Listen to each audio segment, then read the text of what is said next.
वालेकुम बच्चों, I hope सब ठीक होंगे। हम आज स्टार्ट करने जा रहे हैं the fundamental principle of organic chemistry के lecture number 9। Almost total 8 lecture complete हो चुके हैं और पीएमसी सिलेबस के अकॉर्डिंग ये हमारा इस चैप्टर का लास्ट टॉपिक होने जा रहा है। नाउ आइसोमेरिज्म को देखा जाए तो बहुत सी चीज़ें इसके अंदर आती हैं। मैं एक-एक चीज़ को आपको क्लियर करवाऊँगा। मैंने टॉपिक के भी छोटे-छोटे सब टॉपिक्स बना दिए हैं। उसको हम एक-एक करके डील करेंगे, ठीक है? हम बेसिकली सब टॉपिक्स को डील कर रहे हैं पिछले 1 वीक से। और ये हम जो आपकी बैच है रेवोल्यूशन सेशन 1.0 एमटीकेट के लिए, ये आपके पास टिल द एमटीकेट कंटिन्यू रहेगा। तो स्टार्ट करते हैं। आई होप जितनी भी सारी चीज़ें हैं वो रिवाइज़ कर चुके होंगे लेक्चर 8 तक। अगर नहीं की तो काइंडली वो रिवाइज़ कर लें ताकि आपको पता चले बेसिक चीज़ें इन ऑर्गेनिक केमिस्ट्री के बारे में जो आपके सिलेबस में थी। अब हम आगे-आगे जैसे बढ़ते जाएँगे वैसे-वैसे हार्ड टॉपिक आते रहेंगे। तो हार्ड टॉपिक पर पहुँचने के लिए आपने देखा होगा मैंने सारी चीज़ें कवर करवा दी हैं पीछे। तो काइंडली वो ज़रूर कवर करें, उसके बाद इस लेक्चर को कंप्लीट सुनें। स्टार्ट कर रहे हैं फर्स्ट टॉपिक, सब टॉपिक दैट इज़ आइसोमेरिज़्म। हम इसमें पढ़ेंगे आइसोमेरिज़्म और उसकी डेफिनेशन और कुछ कॉन्सेप्ट है, सिंध, पंजाब, केपीके, फेडरल और बलूचिस्तान की टेक्स्ट बुक से, ठीक है? उसके अलावा हम कुछ मैं आपको आइसोमेरिज़्म के कार्बन्स के कुछ बताऊँगा, ट्रिक्स भी बताऊँगा, वो भी आपको आनी चाहिए क्योंकि एमसीक्यूज़ बनते हैं उसमें से। आइसोमेरिज़्म के मैं टाइप्स बताऊँगा और स्ट्रक्चरल आइसोमेरिज़्म क्या है, जिसको हम कॉन्स्टिट्यूशनल आइसोमेरिज़्म भी कहते हैं।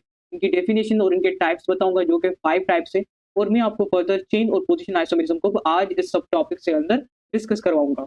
अब आते हैं सबसे पहले आइसोमेरिज़्म को। जितना भी पता है आपको ठीक है, नहीं पता तब भी ठीक है। इस लेक्चर सुनने के बाद आपको सारी चीज़ें कवर होने जा रही हैं।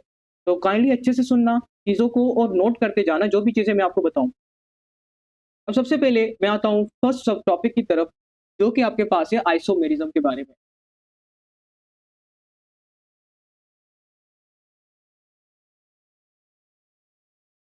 ठीक है? आइसोमेरिज़्म। क्या किसी को पता है आइसोमेरिज़्म क्या है?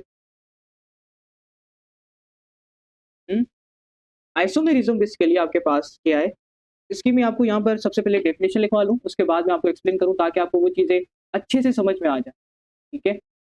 जब तक आप अपने हाथों से नहीं लिखेंगे तब तक आपका माइंड उस चीज़ को एब्ज़ॉर्ब सही से नहीं कर पाएगा, तो काइंडली अपने हाथों से लिखा करें। What is isomerism? The 2 or more compounds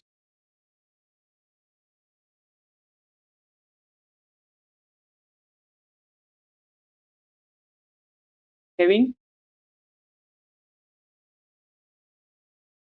having same molecular formula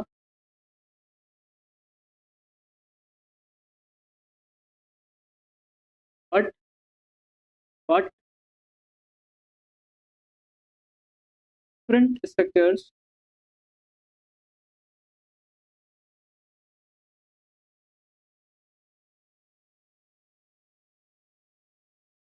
okay, but different structures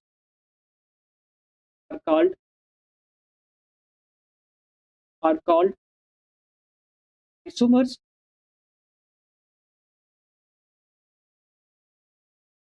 और phenomena को हम क्या कहते हैं? The phenomena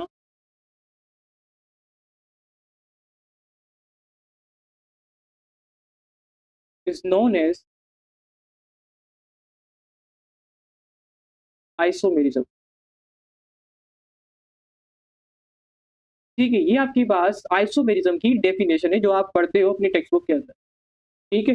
अब यहाँ पर हम एक-एक चीज़ को समझेंगे मैंने क्या-क्या बताया, ठीक है? आपको बिल्कुल इसके अंदर परेशान नहीं होना। अब यहाँ पर देखें कि आइसोमेरिज्म है क्या? The 2 or more compounds having same molecular formula। अगर आपके पास 2 या 2 से ज़्यादा कंपाउंड दिए जाएँ और उनके पास क्या हो? सेम मॉलिक्यूलर फार्मूला हो, बट उनके पास क्या हो? डिफरेंट स्ट्रक्चर्स हो, तो हम उन कंपाउंड्स को क्या बोलते हैं? हम उन कंपाउंड्स को बोलते हैं आइसोमर्स। और उस फेनोमेना को क्या बोलते हैं? उस फेनोमेना को बोलते हैं आइसोमेरिज्म, ठीक है? क्या यहाँ तक आपको समझ में आ गया? तो मैं क्या कह रहा हूँ, अगेन आपको यहाँ पर बता दूँ, ठीक है? आपको बिल्कुल परेशान होने की ज़रूरत नहीं है। आइसोमर्स क्या है और आइसोमेरिज्म क्या है? आइसोमर्स को देखें, आइसोमर्स जो होते हैं आपके पास, ये मैंने क्या कहा? Different compound with identical molecular formula. क्या कहा मैंने? डिफरेंट कंपाउंड्स डिफरेंट कंपाउंड्स मैं आगे जब एग्ज़ाम्पल समझाऊँगा ना, तो वहाँ पर डिटेल से आपको वो चीज़ क्लियर हो जाएगी। तो इसके लिए बिल्कुल परेशान ना हो। आइसोमर्स क्या है? Different compounds with identical molecular formula. Identical means same molecular formula. Compounds तो डिफरेंट है लेकिन उनका जो मॉलिक्यूलर फार्मूला हो वो क्या हो? वो हो आपके पास आइडेंटिकल, सेम हो। ठीक है, तो उन कंपाउंड्स को क्या कहते हैं? उन कंपाउंड्स को हम कहते हैं आइसोमर्स। आइसोमेरिज्म किसे कहते हैं? The phenomenon of existence of isomers.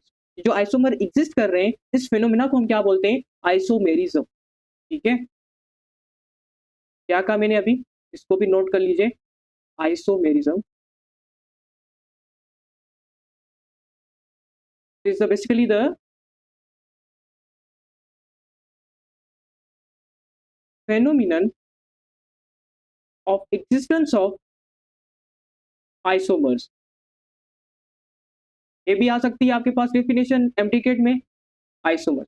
और या तो आपके पास वो फर्स्ट डेफिनेशन भी आ सकती है जो कि मैंने बताया, two are different compounds having the same molecular formula but different structures are called isomers. और उस फेनोमेना को क्या कहते हैं? आइसोमेरिज्म का नाम देते हैं। ठीक है, बट यहाँ पर आपके पास जो कंडीशन है डिफरेंट की, वो कंडीशन क्या है?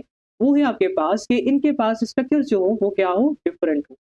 ठीक है, अब इसका क्या मतलब है? देखिए, डिफरेंट स्ट्रक्चर का मतलब है, मैंने पीछे भी आपको समझा कर आया हूँ, तभी कह रहा था कि वो लेक्चर आपको मिस नहीं करने, अदरवाइज ये टॉपिक समझ में नहीं आएगा। डिफरेंट स्ट्रक्चर से मुराद है अरेंजमेंट ऑफ एटम जो हो, यानी कनेक्टिविटी जो हो वो क्या हो? डिफरेंट हो। ठीक है, कोई बात नहीं बच्चे, मैं यहाँ पर लिख देता हूँ अगर आप कहते हैं तो। स्ट्रक्चरल स्ट्रक्चरल डिफरेंस का मैं आपको यहाँ पर बता दूं। ठीक है, स्ट्रक्चरल डिफरेंस से क्या मतलब है? The arrangement of atoms, like ये आपके पास एटम्स क्या कर रहे हैं? अरेंज हो रहे हैं। ठीक है, तो हमसे क्या कहते हैं? The arrangement of atoms. Arrangement of atoms, कभी कभी क्या करते हैं प्रोफेसर्स? अरेंजमेंट ऑफ एटम्स, इतने बड़े बड़े लेटर्स, इतने वर्ड्स, इतने सेंटेंस क्यों लिखें? तो वो क्या करते हैं? इस अरेंजमेंट ऑफ एटम्स को सिंपली कनेक्टिविटी का भी नाम देते हैं। तो अगर कनेक्टिविटी आ जाए तो उसको आप देखकर कंफ्यूज ना होना कि सर ये क्या चीज़ है। कनेक्टिविटी भी सेम मतलब है। अरेंजमेंट ऑफ एटम्स क्या करती है आपके पास? डिफर करती है।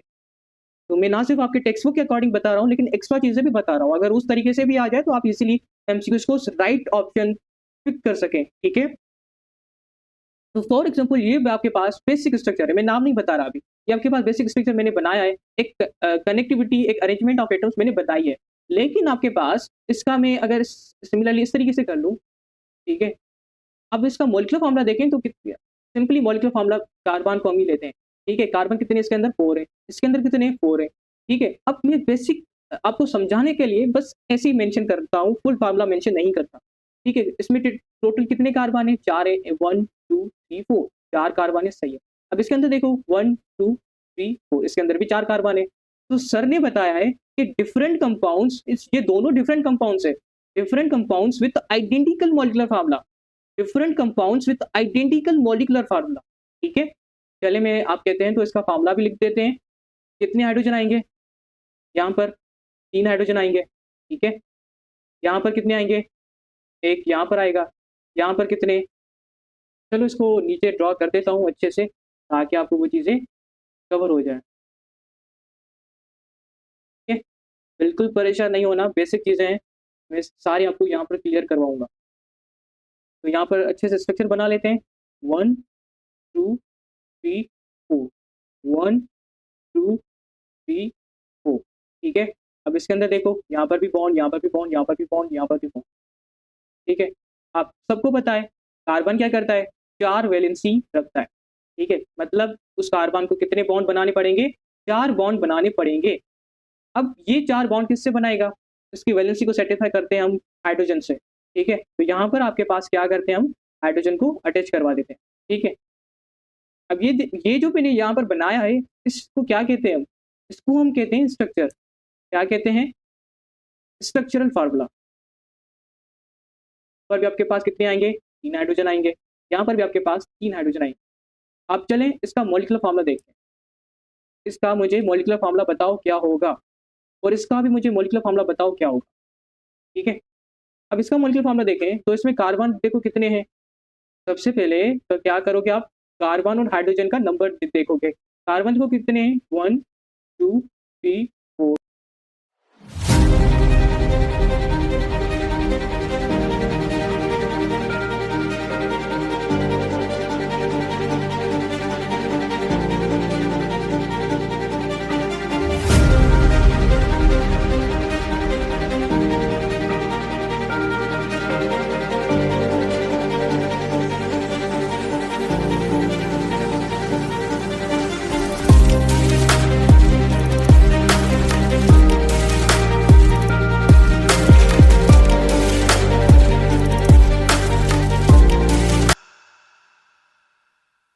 उसकी वैलेंसी को सेटिस्फाई करते हैं हम हाइड्रोजन से, ठीक है। तो यहाँ पर आपके पास क्या करते हैं हम हाइड्रोजन को अटैच करवा देते हैं, ठीक है। अब ये जो मैंने यहाँ पर बनाया है इसको क्या कहते हैं हम? इसको हम कहते हैं स्ट्रक्चर। क्या कहते हैं? Structural formula. पर भी आपके पास कितने आएँगे? 3 हाइड्रोजन आएँगे। यहाँ पर भी आपके पास 3 हाइड्रोजन आएँगे।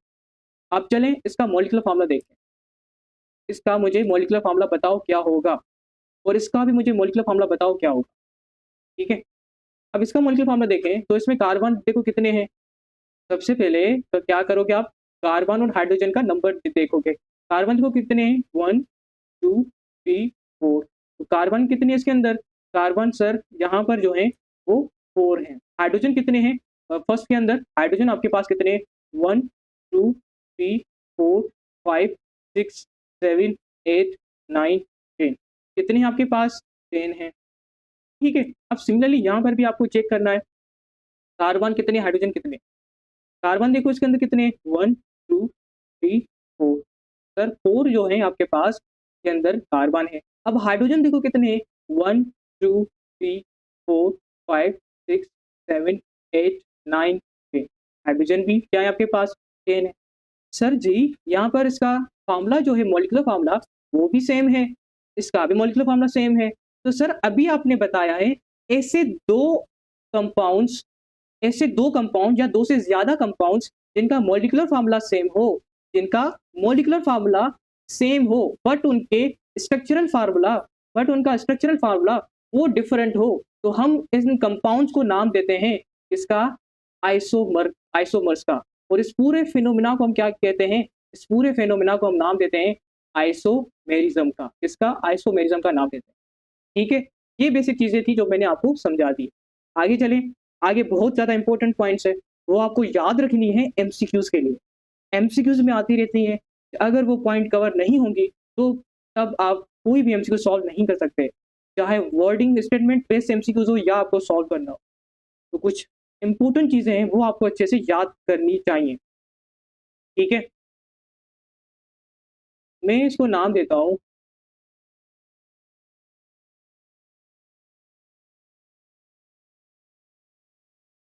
कि आपके पास गोल्डन टिप्स है, इसको कभी नहीं भूलना इस टॉपिक से रिलेटेड। ठीक है? इस टॉपिक से रिलेटेड ये गोल्डन चीज़ें हैं, जो मैं अब बताने जा रहा हूँ, इसको कभी भी नहीं भूलना आपको। ठीक है? चलें।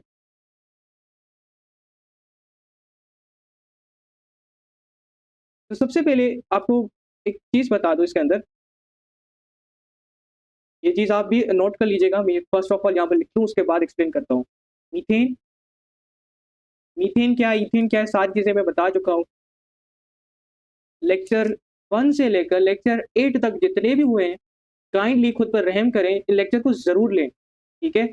नोट्स भी बनाते जाएँ और कंप्लीट आपको लेने हैं, अदरवाइज़ ये सारे टॉपिक आपको कुछ भी समझ में नहीं आएँगे। चाहे आप इम्प्रूवर हो, चाहे आप फ्रेशर हो, लेकिन ये 8 के 8 लेक्चर आप कंप्लीट कर कर आएँ, उसके बाद इस लेक्चर पर आएँ। गोल्डन टिप पर चलते हैं, तो मीथेन, ईथेन, प्रोपेन, ठीक है? मीथेन, ईथेन, प्रोपेन, इनके पास they have only one they have only one structural formula, ठीक है? They have only one structural formula. इन तीनों के पास, ये तीनों क्या हैं? एल्केन्स हैं, ठीक है? और इन तीनों के पास एक ही स्ट्रक्चरल फार्मूला होता है, ठीक है? तो आइसोमेरिज्म की डेफिनिशन मैंने क्या बताई आपको? आइसोमेरिज्म की डेफिनिशन मैंने आपको बताई कि आइसोमेरिज्म जो है वो ऐसा प्रोसेस है, ऐसा फिनोमेना है जिसके अंदर क्या होता है आपके पास 2 कंपाउंड्स या 2 से ज़्यादा कंपाउंड्स इसमें होते हैं, जिनका मॉलिक्यूलर फार्मूला जो होता है वो सेम होता है, बट उनके जो स्ट्रक्चरल फार्मूला हैं वो क्या होते हैं? डिफरेंट होते हैं। लेकिन अगर हम इनको बनाएँ, मीथेन को बनाएँ, ईथेन को बनाएँ, तो आप देखोगे इसके अंदर एक चीज़ नोट करोगे एक पैटर्न को, तब आपको आइडिया लगेगा।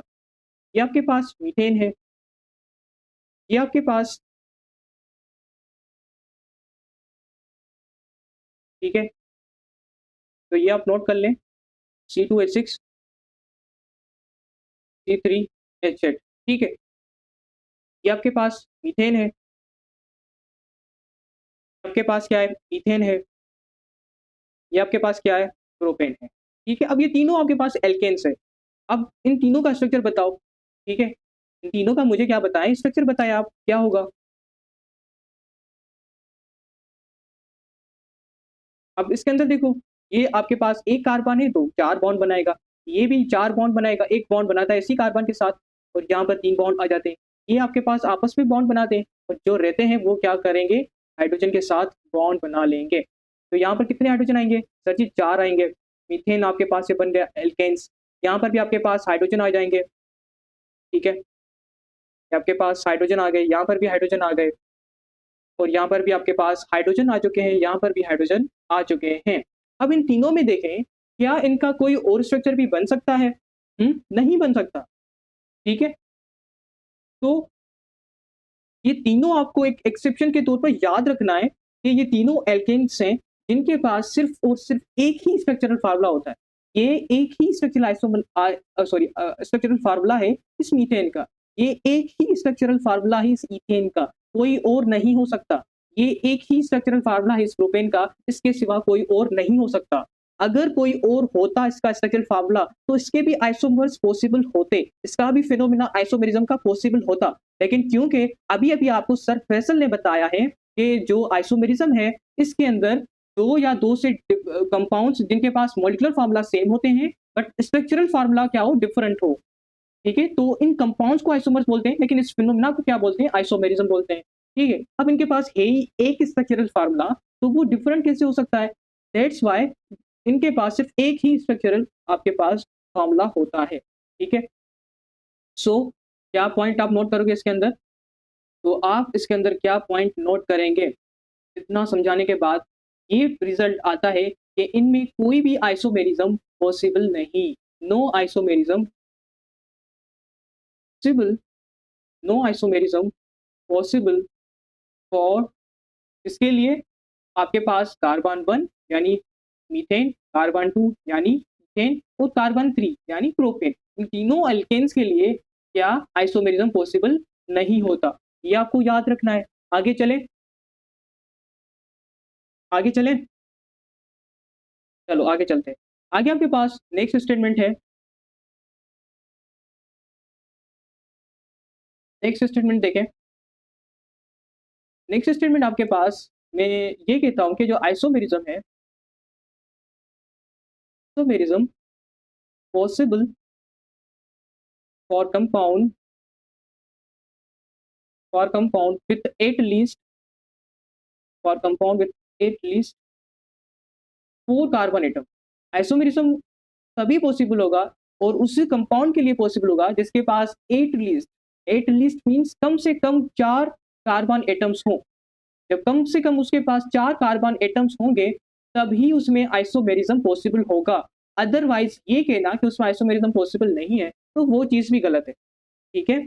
अगर 4 से कम है तो आइसोमेरिज़्म पॉसिबल नहीं होगा, अगर 4 तक है तो आइसोमेरिज़्म पॉसिबल है, और 4 से ज़्यादा है तब भी आइसोमेरिज़्म पॉसिबल है। तो यहाँ पर एक चीज़ नोट कर लीजिएगा आप कि फॉर एल्केन्स, एल्केन्स का मैं अभी बता दूँ, फॉर एल्केन्स जो आपके पास एक ऑर्गेनिक कंपाउंड है ब्यूटेन, ये आपके पास क्या है, ब्यूटेन एल्केन है, इसका फार्मूला क्या होता है C4H, और फार्मूला सारे निकालना मैंने आपको सिखाया था, C4H10, ठीक है? अभी ब्यूटेन है आपके पास, कितनी कार्बन है, 4 है, तो दैट मीन इनके पास आपके पास क्या होगा, आइसोमेरिज़्म पॉसिबल होगा इन कंपाउंड के लिए, इसमें कार्बन जो है वो एटलीस्ट 4 होने ज़रूरी हैं, ठीक है? तो for alkenes is the butane is the first to isomerism, ये फर्स्ट है सीरीज़ का जो कि आइसोमेरिज़्म शो करता है। ठीक है, बाकी क्यों शो नहीं करते, वो मैंने आपको ऊपर रीज़न बताया। तो उनमें जो कार्बन का नंबर होता है, वो एक तो लिमिटेड होता है, ठीक है? और दूसरा मैंने बताया कि इनका जो है वो एक ही स्ट्रक्चरल फ़ॉर्मूला होता है, दैट्स व्हाई इनमें आइसोमेरिज़्म पॉसिबल नहीं है। आगे चलें? चलिए आगे चलते हैं। लास्ट और थर्ड आपके पास इसके अंदर पॉइंट मैं मेंशन करूँगा, जो हम बात करते हैं, आपकी टेक्स्ट बुक जो है फेडरल की मैंने देखी है, बाकी जो है सिंध की भी हैं, पंजाब की भी हैं, ऑलमोस्ट सेम पॉइंट्स हैं सबके अंदर, कॉन्सेप्ट सेम है। तो एक चीज़ मेंशन की जाती है कि नंबर ऑफ आइसोमर्स जो हैं, वो बढ़ते रहते हैं, वो इंक्रीज़ करते हैं with increase in carbon atom. क्या कहा मैंने? ये नोट कर लीजिएगा कि number of isomers increases number of isomers increases with increases increases in carbon atoms।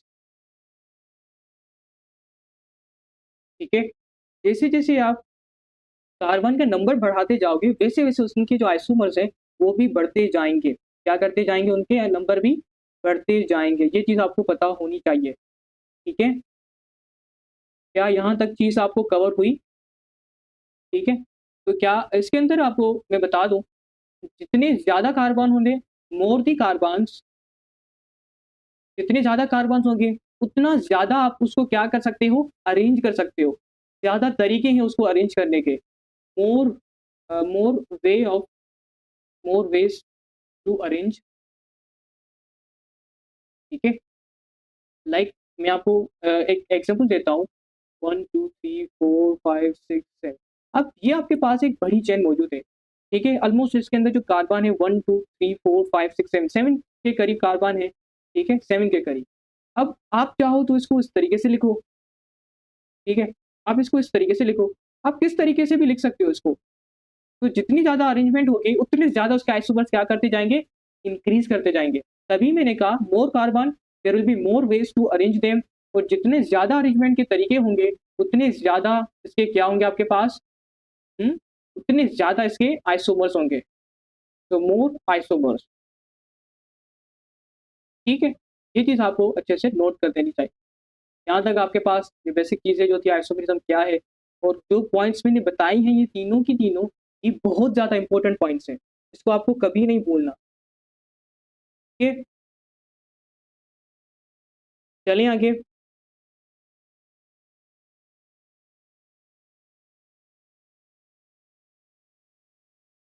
आगे चलें। तो आगे देखते हैं। देखो आप आगे जो आपके पास है वो है कार्बन एटम फॉर आइसोमेरिज्म। मैंने आपको अभी भी बता दिया है लेकिन एक छोटी सी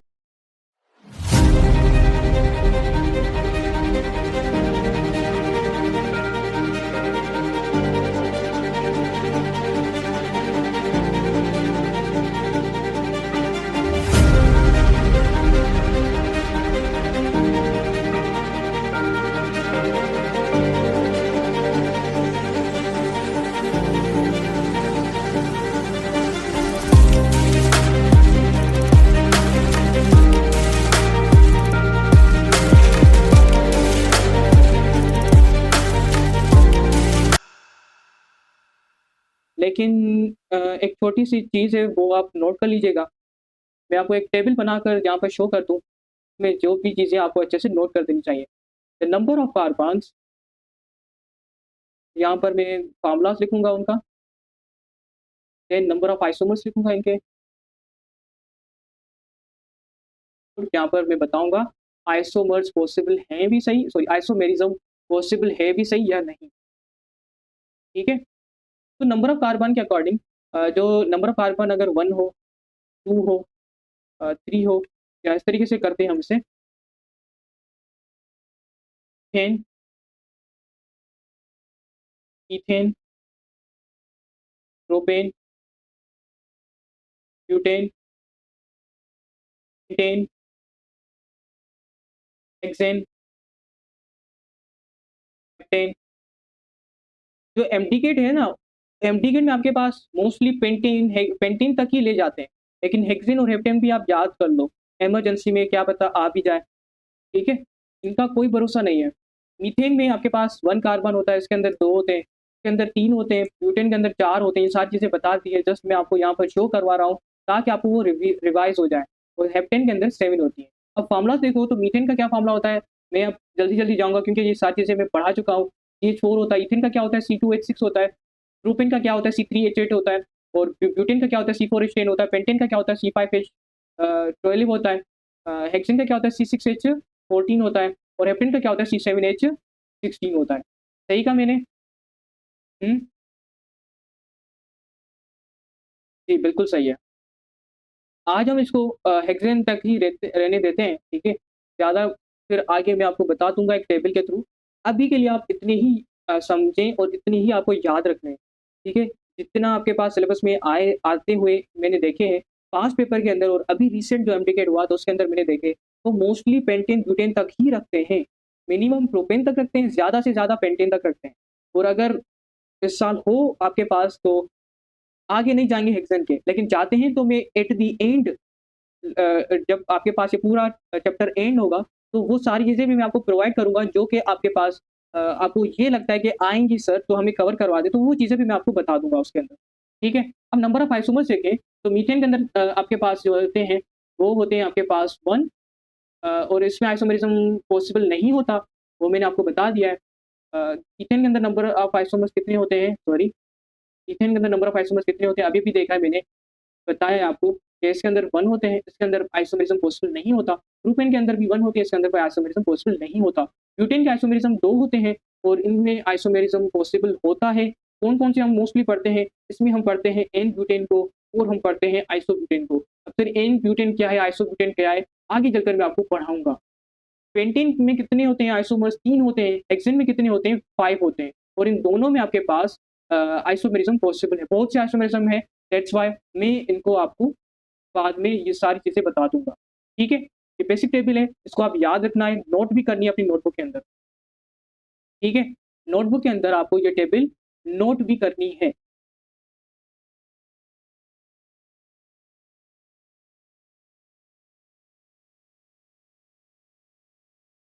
आगे चलें, आगे देखते हैं। आगे आपके पास जो आइसोमेरिज़्म है उसके मैं आपको टाइप्स बताऊँगा।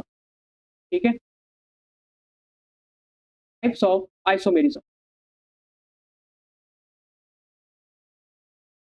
टाइप्स ऑफ आइसोमेरिज़्म में सबसे पहले आइसोमेरिज़्म। आइसोमेरिज़्म में अगर आप देखोगे तो आइसोमेरिज़्म के बेसिकली 2 टाइप्स आपके टेक्स्ट बुक के अंदर मेंशन किए गए हैं। कितने? 2 टाइप्स। कौन-कौन से मेंशन किए गए हैं? एक तो आपके पास इसके अंदर मेंशन किया गया है स्ट्रक्चरल आइसोमेरिज़्म। क्या कहा मैंने? स्ट्रक्चरल आइसोमेरिज़्म, जिसको आपकी बुक कहती है कंस्टिट्यूशनल या कॉन्स्टिट्यूशनल आइसोमेरिज़्म। ठीक है? ये दूसरा नाम है इसका, स्ट्रक्चरल भी बोल सकते हैं, कॉन्स्टिट्यूशनल भी बोल सकते हैं।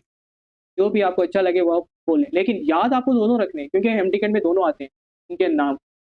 जिनके दोनों पढ़े हुए होंगे वही आपके पास राइट ऑप्शन चूज़ कर सकता है। और दूसरा आता है आपके पास ज्योमेट्रिकल आइसोमेरिज़्म, जिसको हम एक और नाम भी देते हैं। क्या नाम देते हैं? स्टीरियो आइसोमेरिज़्म। ठीक है? आपके कार्बोहाइड्रेट से बायोलॉजिकल मॉलिक्यूल के अंदर, वहाँ पर भी आप इनको डिस्कस करेंगे स्टीरियो को सिर्फ़, तो काइंडली इसको अभी से ऑर्गेनिक के अंदर अच्छा से कवर कर ले, ताकि जब बायोलॉजिकल मॉलिक्यूल चैप्टर आए, तो वहाँ पर कार्बोहाइड्रेट के चैप्टर के अंदर आपको मैं अच्छे से समझा सकूँ। तो नाउ स्ट्रक्चरल कॉन्स्टिट्यूशनल आइसोमेरिज़्म के फर्दर फर्दर कितने टाइप्स हैं? इसके फर्दर 4 टाइप्स हैं। कितने टाइप्स हैं इसके फर्दर? 4 टाइप्स हैं इसके। 4 types sorry, I am so sorry. इसके आपके पास 5 टाइप्स हैं। कितने? 5। कौन-कौन से हैं? अब इसको देखें। इसमें आपके पास कौन-कौन से आ जाते हैं?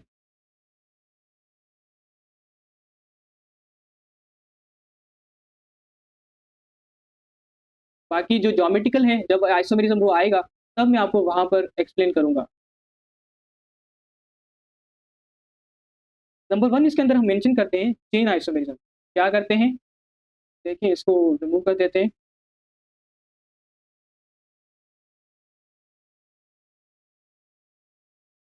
चेन आइसोमेरिज़्म।